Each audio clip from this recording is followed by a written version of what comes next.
On this Thursday night, a disastrous New Year's in Switzerland. A deadly fire at a resort, sending revelers running for their lives.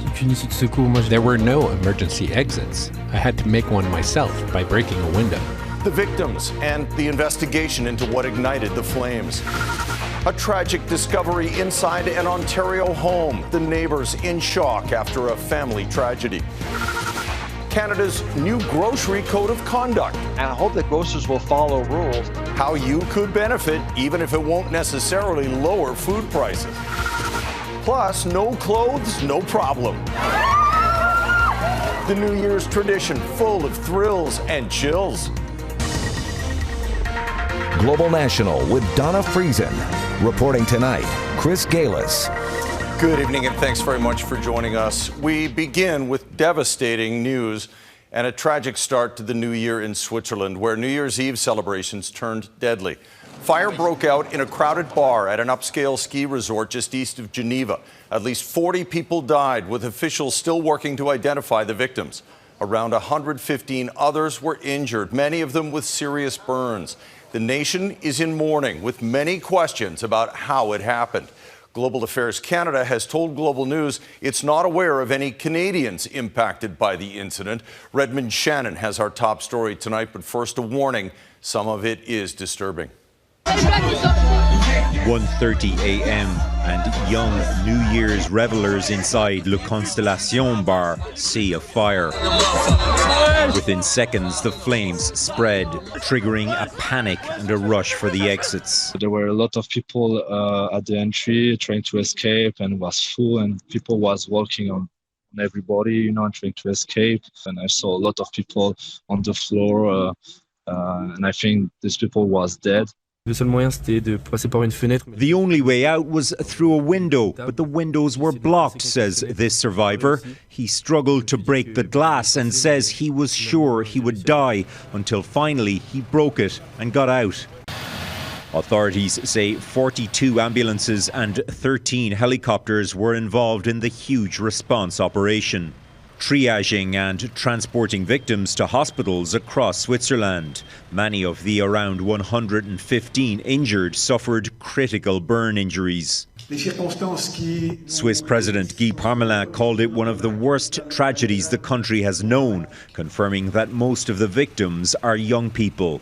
The regional leader said identifying the victims may take what he called a terribly long time for the families. The local prosecutor said one stairway in the bar was narrow, but the investigation would determine any fire code violations and what started the fire. But authorities have ruled out an explosion causing the initial blaze and said they do not suspect a deliberate attack.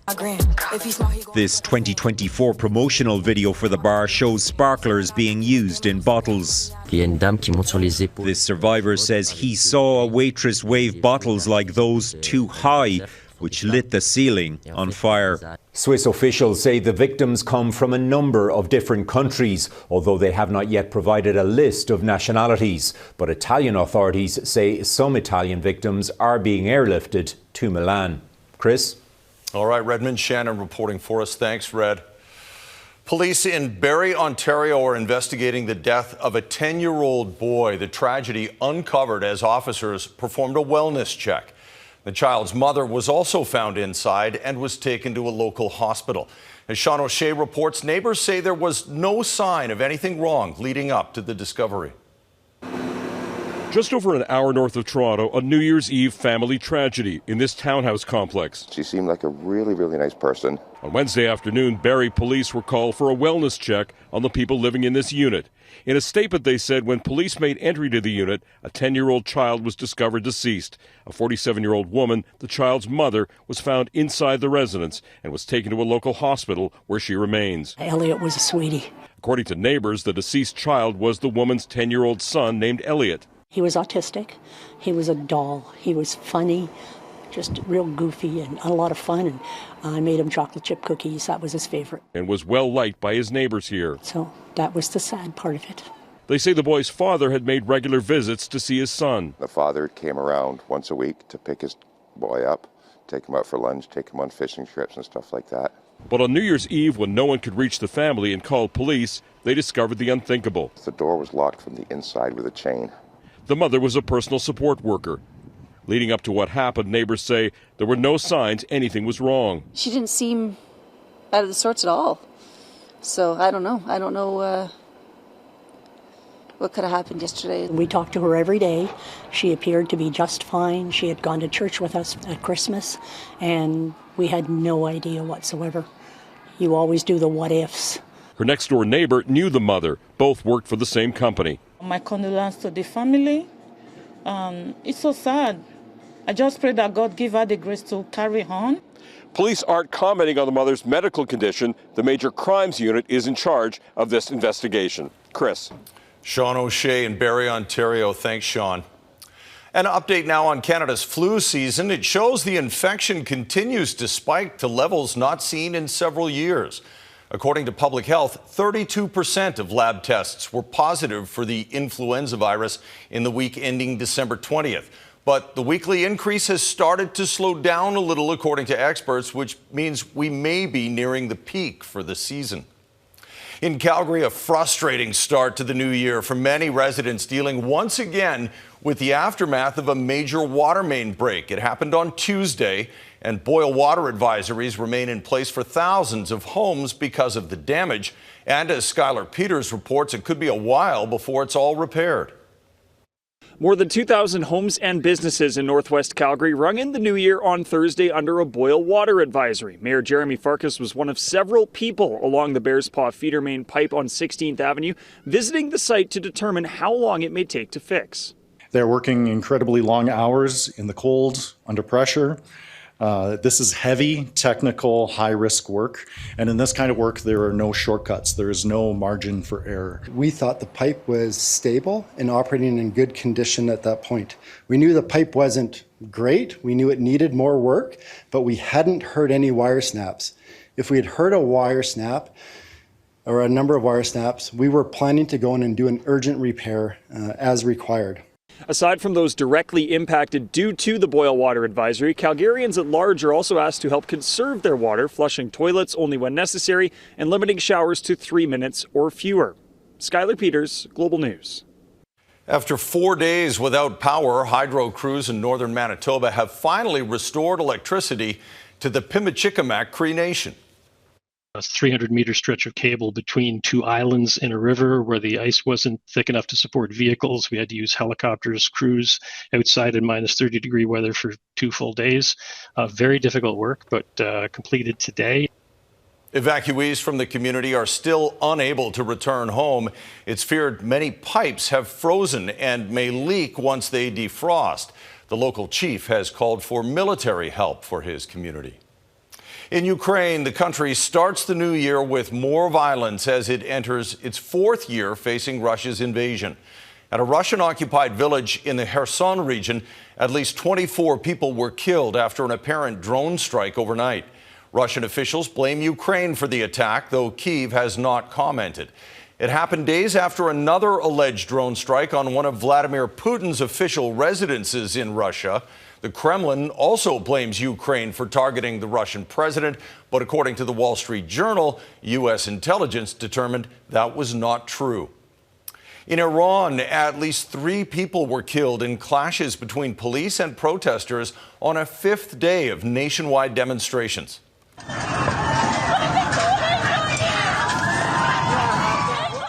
Marches and unrest broke out across the country this week, sparked by anger about the Iranian currency's collapse and the rising cost of living.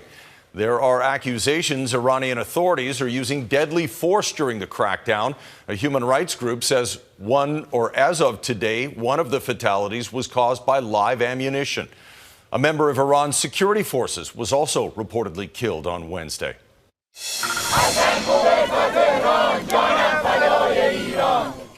And there was this show of support for the protesters here in Canada as well.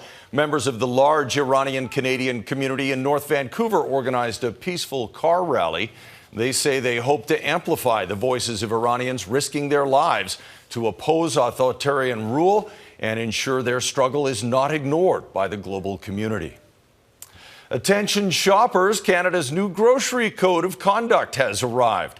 Coming up, what it means for your next trip to the supermarket. Canada's new grocery code of conduct kicks in today. The nation's biggest retailer signing off on a deal to make the supply chain more fair and give smaller stores a chance to compete. It won't necessarily reduce prices, but as Neetu Garcha reports, consumers should notice some benefits. Every year, billions of dollars flow through Canada's grocery stores, and now a new code of conduct aims to help suppliers get their fair share. The point of the code is to make sure that the large retailers don't use market power to extract extra concessions from their suppliers. So this may give us more choice. It's meant to level the playing field between large and small retailers and make the smaller ones more competitive. Trying to get more items on sale, bulk buying. When things go on sale, I just try to buy a lot of it. What the new code of conduct is not going to do, say industry analysts, is reduce the price of groceries for consumers. We are expecting food prices to increase by as much as 6%, unfortunately. We talked to some shoppers on New Year's Day. Seems like one day you go, eggs are $4, the next day you go, it's $4.50, and the one after it's $5, and it happens across the stores. Very expensive, especially for the senior people who can afford it. My grocery bill has gone up by a lot. But there are other measures coming in 2026 aimed at making things more affordable for Canadians. The Canada Strong Pass is returning, offering free or discounted access to national parks, museums, and via rail travel. Ottawa estimates nearly 22 million Canadians will benefit from a middle-class tax cut, lowering the rate in the first personal income tax bracket, saving taxpayers up to $420 per person. And the Canada Revenue Agency will begin automatic tax filing for low-income Canadians, ensuring they receive benefits like the Canada Child Benefit and GST and HST credits. As Canadians continue to deal with rising costs, 2026 will show whether these changes have any meaningful effect on grocery choice or overall expenses. Neetu Garcha, Global News, Vancouver. And just ahead, how 2025 was a turning point in our relationship with the United States. So help me God. So help me God. Congratulations, Mr. Mayor. A new year means a new mayor in New York City. Zoran Mamdani was officially sworn in just after the clock struck midnight this morning in a private ceremony at a decommissioned subway station under City Hall. And then this afternoon, the Democratic Socialists' inauguration ceremony was held before a crowd of thousands. The 34-year-old is making history as the Big Apple's first Muslim mayor. 2025 was an unsettling year for a lot of Canadians who feel like we lost our best friend. U.S. President Donald Trump's 51st state talk, the threat to our sovereignty, and his punishing trade war upended nearly a century of mutually beneficial commerce and travel between countries. As Eric Sorensen reports, Canada's biggest story of the year was the American president. If we're going to subsidize them, let it become a state. To most Canadians, the idea itself was unimaginable. Frankly, Canada should be the 51st state. How does it make you feel when you hear about 51st state? Furious. What's more, Donald Trump, the re-elected U.S. president, launched economic warfare. A 25% tariff on all cars that are not made in the United States. I cannot believe that our friend America would betray us like this. President speaking on Canadian soil in 1938. Historically, U.S. presidents have supported a sovereign Canada. Franklin Roosevelt took steps to abolish tariffs, permitting them to sell goods to us. President Eisenhower saw the St. Lawrence Seaway project as nation building for two countries. So that the benefits of this great project can come to all our people on both sides of that great river. Disputes have long existed, from softwood lumber and dairy marketing to defense procurement. Yet President Reagan's respect for Canada and its Prime Minister paved the way for free trade that lasted more than 30 years. Now we'll do it. Until 2025. My favorite word, tariffs. Every president, with the exception of Donald Trump, has seen it as a relationship. And I don't think Donald Trump sees the world that way. I think he sees the world as a matter of transactions. It's all about America's interests first. And that's That's a new one for us. Canada will be responding. Prime Minister Trudeau promised retaliation, as did his successor. Retaliatory trade actions that will have the maximum impact in the United States. As did provincial premiers. Quebec, Manitoba, BC, we all have to act in unison. But with a much more powerful economy, Trump and his team could exert more pain and more pressure on everything and everyone crossing the border. Very good leader. And so began a more tentative approach, first to ease Trump off the notion of annexing Canada. Respectfully, Canadians' view on this is not going to change on the 51st state. Then the arduous process of talking to the Trump team, building trust and having patience. When America wants to come back and have the discussions on the trade side, we will have those discussions. But Canadians themselves cannot unhear what they've heard from south of the border. You get rid of that artificially drawn line. That artificially drawn line they keep talking about, not artificial. Elbows up, flags fluttering, hockey supremacy. National pride worked overtime this past year, buying Canadian. I love this. Share it in Quebec. Boycotting American. I'm going to take the oranges instead of the apples because they're from Spain. And traveling anywhere but to the United States. We don't plan to cross the border, that's for sure. But Trump shows no signs of letting up. He's prepared to tear up CUSMA, the massive trade deal he signed, even if it harms both countries. I think he's much more, if you like, impulsive in how he thinks rather than consequential in how he thinks. And it's really difficult to have great relationships with people who are very impulsive. It's just difficult. As bad as 2025 was, the goal in 2026 will be to steer Trump away from making things worse. If a good deal is there, yes, we will sign it. But if it's not there, we're not going to sign a bad deal. It is the largest bilateral trading relationship in the world. Canada used to count on American presidents as an ally and friend, our sovereignty unquestioned. 2025 was a turning point. They may raise a glass, but leaders from around the world are aware they cannot trust what this U.S. president will do next. None more aware than the Prime Minister of Canada. Eric Sorensen, Global News, Toronto. I've had a great run. I'm so grateful, so blessed. Wrapping up a colorful career. Next, why this renowned artist is drawing up his retirement plans. Toronto's North York General Hospital announcing one of Canada's first births of 2026. Baby Olana Alora was born right at the stroke of midnight. Elsewhere, baby Sophia was the first birth at Montreal's McGill University Health Centre, arriving at 12:46 a.m. Congratulations to all those New Year baby families. A nationally celebrated artist known for his depictions of Métis culture is about to retire. J.D. Hawk endured a lot in his colorful life. Melissa Ridgen sat down with him at his Winnipeg studio to hear what he's proudest of and why he says now is the right time for him to hang up his paintbrush. I do have a favorite brush that I've used since the beginning. This little fan brush has seen a lot over the years.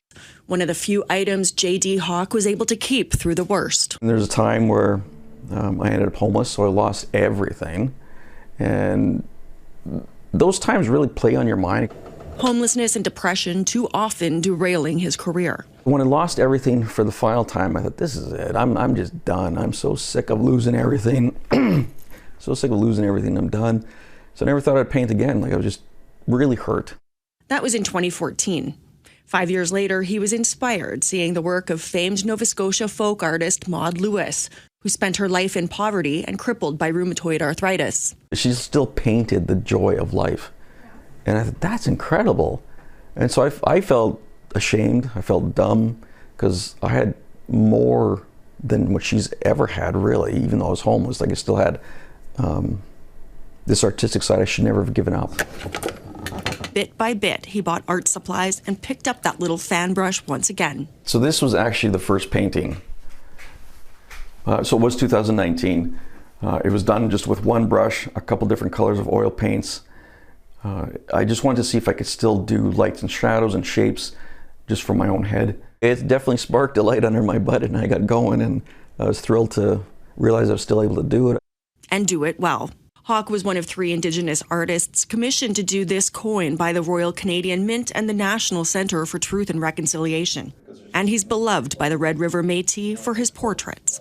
Probably my favorite painting is what I call my Mona Lisa, is the one of Charlotte Nolan, transgenderism and her being a Métis elder. It's the very first known oil painting that was purposely done of a transgender Métis elder by a professional Métis artist. So the Canadian Museum of History in Ottawa has that painting now.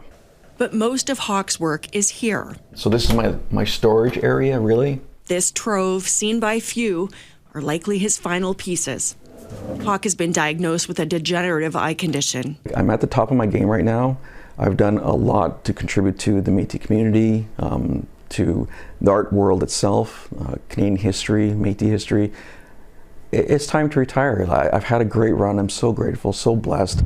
Many of Hawke's paintings will eventually find a home at the Métis National Heritage Centre when it opens in Winnipeg later this year or early 2027. Melissa Ridgen, Global News, Winnipeg. And that is Global National for this first day of 2026. I'm Chris Galis, and we'll leave you with Canadians diving into the new year with an old tradition. 3, 2, 1. Thousands of brave people took the plunge at polar bear dips across the country. Some people did it for charity, others for the exhilaration and health benefits. Thanks very much for watching. Hope you have a very happy new year.